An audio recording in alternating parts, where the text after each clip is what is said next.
Bercerita tentang pengalaman dalam proses bermeditasi, khususnya dalam teknik meditasi. Ini pengalaman pribadi saya. Itu saya sudah menjalani dan menggeluti proses meditasi ini hampir sekitar 4 tahunan. Dalam proses perjalanan saya sendiri istilahnya tidak langsung serta-merta meditasi menjadi sempurna. Jadi diawali dengan tahapan saya itu merasakan bagaimana badan ini dan kaki ini terasa sangat berat. Dan dalam bermeditasi saya sendiri belum fokus ke kekosongan pada waktu itu, sehingga yang mempengaruhi saya adalah rasa sakit berat badan dan kaki ini di saat bermeditasi. Itu yang terngiang-ngiang dalam pikiran saya. Jadi pada waktu kita latihan bersama selama 20 menit itu pun rasanya saya bermeditasi pengennya mau cepet aja selesai. Karena apa? Karena merasakan sakitnya yang luar biasa gitu. Nah, sehingga itu perlahan demi perlahan, karena terus kita latih, akhirnya apa yang kita rasakan sakit dalam bermeditasi itu semakin lama semakin berkurang. Nah, itu yang pertama saya rasakan. Terus yang kedua itu kan pikiran. Dalam proses meditasi pikiran itu masih belum sempurna. Jadi kita itu masih mikirkan dunia sebenarnya. Ya, saya sendiri masih memikirkan, wah banyak yang pikirin dalam proses meditasi kan. Ya, kita pikirin kerjaan, pikirin ini, pikirin itulah, pikirin macam-macam lah. Sehingga proses meditasi kita itu tidak mencapai kesempurnaan untuk menuju kekosongan itu, belum. Karena pikiran duniawi ini sangat belum bisa dipisahkan. Nah, itu yang kedua. Jadi alam pikiran kita, alam pikiran bawah sadar kita, alam pikiran fisik kita itu sangat-sangat mempengaruhi kita dalam proses bermeditasi. Nah, itu yang kedua yang saya alami. Yang pertama dari segi fisik, yang kedua dari pikiran. Terus yang ketiga, proses meditasi yang saya alami adalah di mana ada suatu energi. Nah, energi ini membuat kita merasakan apa yang ada di putaran kita. Jadi berupa energi itu ya berupa misalnya ada hawa panas, hawa dingin, ya seperti itu. Ada sesuatu getaran, seperti itu. Jadi belum menuju kekosongan juga, masih merasakan itu. Yang ketiga. Nah, yang keempat, step saya itu mulailah saya mencoba melatih dengan lebih daripada 20 menit yang untuk menyadarkan pikiran saya mana antara pikiran alam bawah sadar dan mana adalah Sang Yang Atma. Nah, pada waktu itu terjadi pemisahan antara badan kasar dengan Sang Yang Atma. Jadi ketika waktu itu rasanya Sang Yang Atma yang ada di dalam ini terselubungi oleh badan ini, dan badan yang ada organ-organnya ini berada di luar itu. Sang Yang Atma berada di dalamnya. Nah, itu yang saya ngerasakan. Nah, terus selanjutnya lagi, tahap berikutnya adalah saya mengalami pemisahan pikiran antara alam bawah sadar dengan jenana. Nah, di sini kita bisa merefleksikan, artinya kita bisa itu sebagai contoh mana buah hasil daripada alam bawah sadar, mana buah hasil daripada jenana. Nah, di sana kita secara real bisa membedakan akhirnya. Sama seperti kita tidur. Nah, di saat kita tidur, mana mimpi kita yang berdasarkan alam bawah sadar kita, mana mimpi yang berdasarkan sasmita, berdasarkan Sang Yang Atma itu yang berjalan. Makanya ketika Sang Yang Atma yang berjalan pada waktu kita tidur, kita bermimpi, maka itu ada pertanda, itu dinamakan sasmita. Nah, sasmita itulah pertanda dalam kehidupan kita. Apa yang akan terjadi besok itu udah akan diketahui oleh Sang Yang Atma dulu. Cuman kita belum sadar di saat itu, karena kita belum tahu apakah itu sasmita, apakah itu alam bawah sadar kita. Nah, sehingga saya sendiri jadi melatih supaya bisa menyadari itu, manakah yang proses alam bawah sadar kita, manakah yang proses jenana. Sampai pada akhirnya kita bisa membedakan itu mana sasmita, mana yang Sang Yang jenana, mana proses alam bawah sadar kita.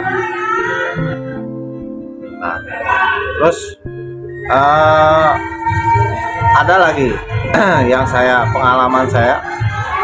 Jadi ketika saya bermeditasi ini, saya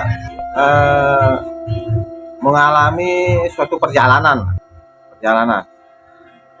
di mana perjalanan Sang Atman ini kan kita tidak bisa mengarahkan ya, jadi dia tiba-tiba sana. Suatu saat saya ketemu dengan Bung Karno. Pada waktu itu Bung Karno sedang bersiap-siap proses itu dengan baju putih lengkap, dengan pecinya, bersama ajudannya. Itu tanggal waktu itu saya sekitar tanggal 12 Desember. Saya bingung, ini dia ngapain? Kok dia mau siap-siap seperti orang mau berpidato gitu. Akhirnya ya udah saya abaikan. Nah, begitu saya sadar dari meditasi, saya buka referensi gitu, sejarah begitu. Referensi sejarah. Ternyata di tanggal 17 Desember beliau itu dilantik sebagai presiden. Jadi saya melihat beliau itu pada waktu itu persiapan beliau menjadi presiden gitu. Makanya saya kaget di sana gitu loh, kok bisa saya meloncat ke situ gitu. Nah, jadi kita tidak pungkiri itu hal-hal itu terjadi gitu, bahkan nanti fenomena-fenomena itu bahkan akan terjadi karena mungkin nanti setiap individu masing-masing akan berbeda-beda gitu. Karena Sang Yang Amun ini dia bisa meloncat kemana-mana, bahkan dunia yang kita tidak tahu, kita bingung apa ini, dunia apa ini gitu, tapi kita dilihatkan seperti itu. Cuma kita nggak tahu apakah ini dalam suatu hayalan, nah itu perlulah bimbingan daripada seorang guru ketika sudah mempunyai pengalaman seperti itu. Artinya nantinya guru akan memberikan penjelasan, keterangan, oh kenapa seperti itu, oh benarkah ada dunia seperti ini, benarkah apa yang saya lihat di dalam. Nah itu nanti sang guru akan istilahnya menerawang atau mencari kebenaran di dalam fenomena itu gitu. Nah, sehingga dia bisa memberikan petunjuk pada masing-masing individu yang melakukan meditasi. Nah, terus selanjutnya pengalaman saya itu pernah mengalami ya ke dunia, istilahnya dibilang dunia alam sana sudah. Yang saya lihat itu adalah gunung salju dengan sinarnya gitu. Nah pada waktu itu saya mengajak ada beberapa yang sudah almarhum itu ke sana gitu. Tapi saya tidak ikut ke sana gitu. Saya suruh mereka ke sana. Di sana sudah tempatnya. Tapi saya kembali gitu ya, seperti Pak Ide katakan, Pak Pembina, Pak Guru mengatakan, oh memang karma kita yang belum sempurna sampai ke sana, sehingga kita membatasi diri sampai di sini. Nah, selanjutnya ada pengalaman lagi yang lebih unik ketika bermeditasi. Itu tiba-tiba ada sebuah simbol gitu, simbol melayang-layang di udara. Jadi yang sebelumnya saya tidak pernah berpikiran seperti itu, tidak mencari seperti itu, tidak menghayal seperti itu, tidak mempelajari juga seperti itu. Jadi ada simbol senjata dewa itu melayang-layang di atas di atas kepala gitu. Nah, jadi senjata itu berupa senjatanya Dewa Sambu itu.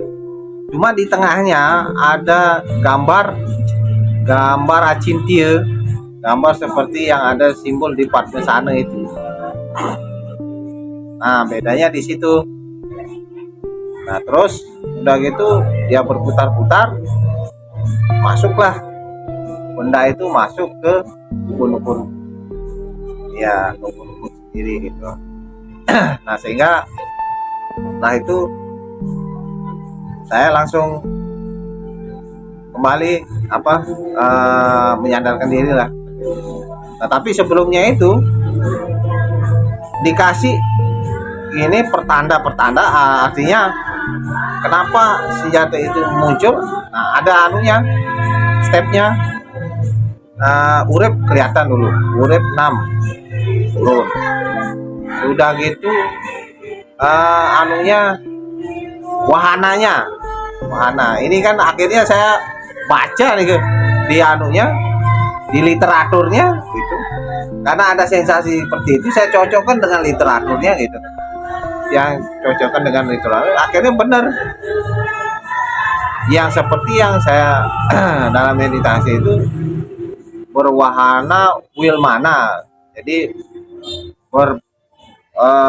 burung seperti burung Garuda tapi berbadan manusia, itu yang disebut dengan Wilmana.